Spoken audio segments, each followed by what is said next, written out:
This is the day after Irene. Starting to see some actual blue sky out there. As you can tell, the wind is still pretty strong.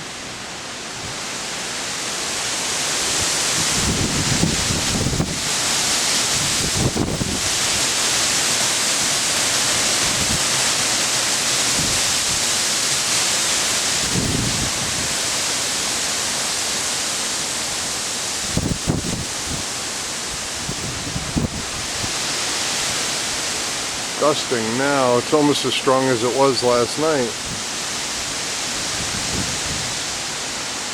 Still getting little bits of rain.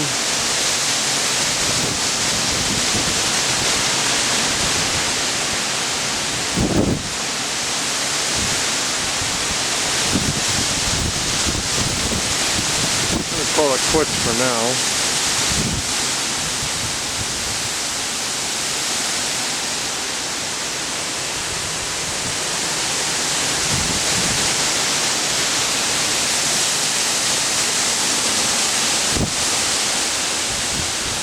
Still pretty powerful out here.